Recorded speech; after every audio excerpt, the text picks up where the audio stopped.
Is live in Mississauga, where the Special Investigations Unit is now probing the death of a man who was given the life-saving drug Naloxone by a Peel police officer. Tracy?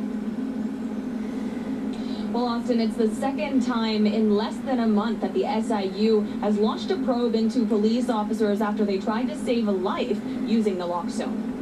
It's just that feeling of, it doesn't matter what we do, we're still going to be the bad guy no matter what. That's how the president of the Peel Police Union feels.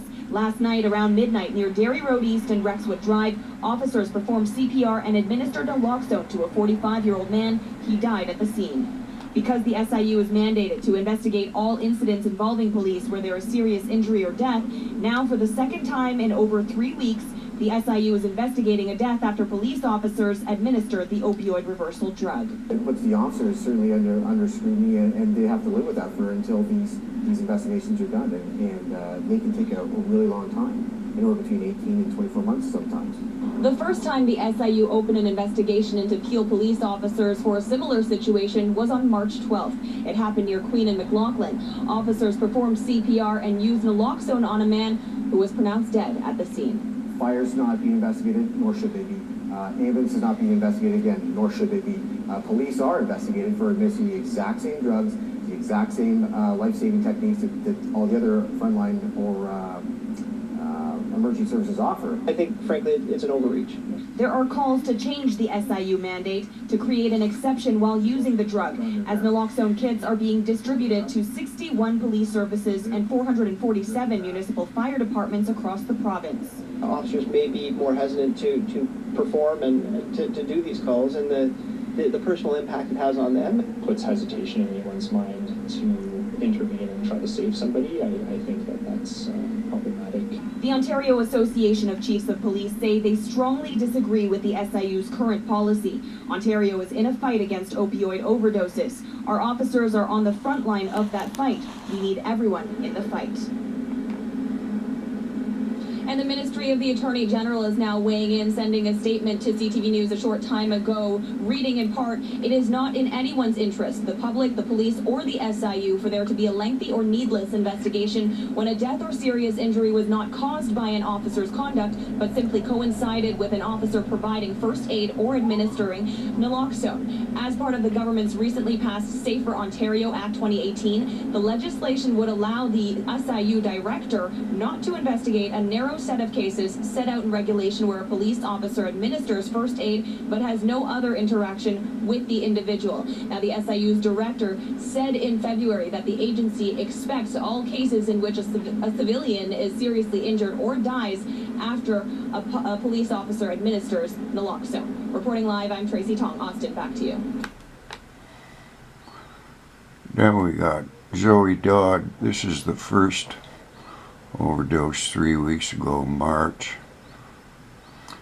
Zoe's right there, one of the leads on the Moss Park SIS, where they've reversed over almost 200 with oxygen and may give Naloxone. So she's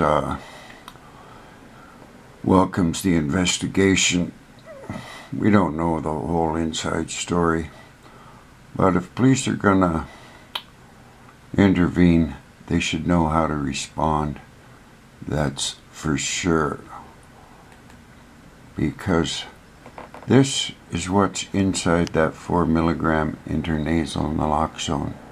No mention of rescue breathing, which is the most important part. And then you have Dr. Jessica Hopkins, the medical officer of health in Peel. She endorses Eric Hoskin's chest compressions only for drug overdose, which mimics any respiratory emergency, which there's hundreds of causes. And Dave Wakely was in that video. He sent me this tweet back in 2017.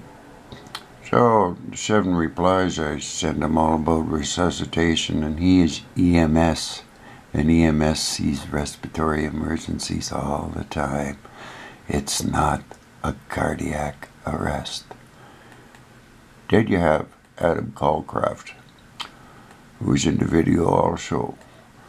He works down at Moss Park and is saving lives. They need oxygen or rescue breathing, because they can be kept alive with just the oxygen alone. Sometimes they don't even give me a naloxone, and sometimes the naloxone doesn't work, and EMS comes and just keeps you on oxygen.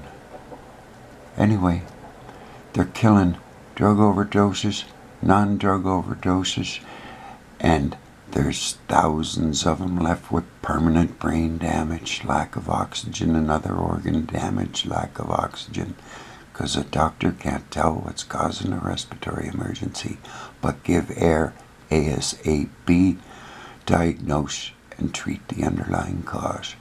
Cost you millions untold. Then they're going to sue them, and it's going to cost you billions.